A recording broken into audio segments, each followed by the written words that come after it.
હું બાંભણિયા મોહિત. આજે આપણે ગીર સોમનાથ જિલ્લાના ઉના તાલુકાના ભૂલકા ગામે પ્રગતિશીલ ખેડૂત એવા રવજીભાઈની મુલાકાતે આવેલા છે. આપણે જીએલએસની પ્રોડક્ટ ટ્રાઇકોડર્મા સ્યુડોમોનાસનો તમે કેટલા વર્ષથી ટ્રાઇકોડર્મા સ્યુડોમોનાસનો ઉપયોગ કરો છો? અંદાજે 4 વર્ષથી ઉપયોગ કરો છો. કોના દ્વારા તમને માહિતી મળી કે આપણે આ ટ્રાઇકોડર્મા સ્યુડોમોનાસ વાપરવા જોઈએ?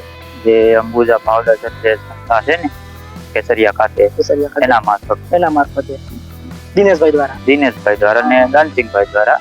એટલે મગફળીના કયા સમયગાળા તમે ટ્રાઇકોડર્મા સ્યુડોમોનાસનો ઉપયોગ કરો છો? સમયગાળા દરમિયાન જ્યારે ઓરવાણ ને ઓરવીને વાવેતર કરીએ એ પછી જ્યારે વરસાદ થાય ત્યારે આપણે ઉભો દેખાય ત્યારે એનો ઉપયોગ કરીએ ટ્રાઇકોડર્મા અને સ્યુડોમોનાસ. અને બાદમાં પછી વધારે પડતો માંડવી મોટી થઈ જાય ને દેખાય તો પાછો પણ એનો ઉપયોગ કરીએ. તમે ટ્રાઇકોડર્મા અને સ્યુડોમોનાસનો ઉપયોગ કરો તો મગફળીમાં તમને શું ફરક દેખાય છે?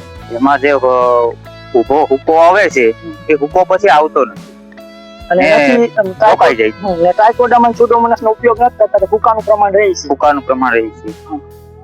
તમે છેલ્લા 3-4 વર્ષથી આપણે જીએલએસ સંસ્થાનો ટ્રાઇકોડર્મા અને બેક્ટેરિયા અન્ય પ્રોડક્ટ પણ વાપરો છો અંબુજા ફાઉન્ડેશન ખાતે. તો તમારા જમીનમાં શું ફેર દેખાય? જમીનમાં થોડોક સુધારો તો થઈ ગયો છે. જમીન પોસી અને ભરભરી રહી છે ને થોડુંક હુકોનું પ્રમાણ પણ થોડુંક ઓછું થઈ ગયું. બરાબર છે. તમે જયારે પેલા સામાન્ય ખેડૂતની જેમ ખેતી પદ્ધતિ અપનાવતા હતા ત્યારે તમારી જમીન કઠણ એવી રીતે કઠણ તો બેક્ટેરિયા કે છાણિયા ખાતરનો તમે ઉપયોગ જેમ કરો છો એમ તમારી જમીન ઓછી થાય છે. તમે ખુદ અનુભવો છો કે કઈક વસ્તુ આપણે નવી ઉમેરીએ છીએ કે બેક્ટેરિયલ કઈક પ્રોડક્ટ જેવી વસ્તુ આપણે અપનાવી તો જમીનમાં કઈક સુધારા તાસીરમાં કઈક ફેર પડે. જમીન પોસી અને ભરભરી થઈ જતી વધારે પડતી એટલે વાંધો નથી.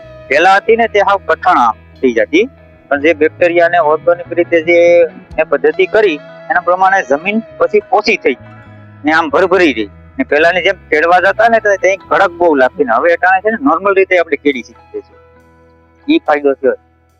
તમે યુઝ કરવાથી જમીનનો સુધારો સારી ખેડૂત માટે અતિ ઉત્તમ છે અને એનાથી આપણે જે ફાલ કરીએ એમાં ફાયદો દેખાય. 6 થી 5 દી ફરક દેખાય છે.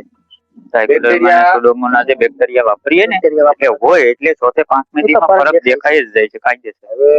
પણ ભેજ હોવો જરૂરી છે.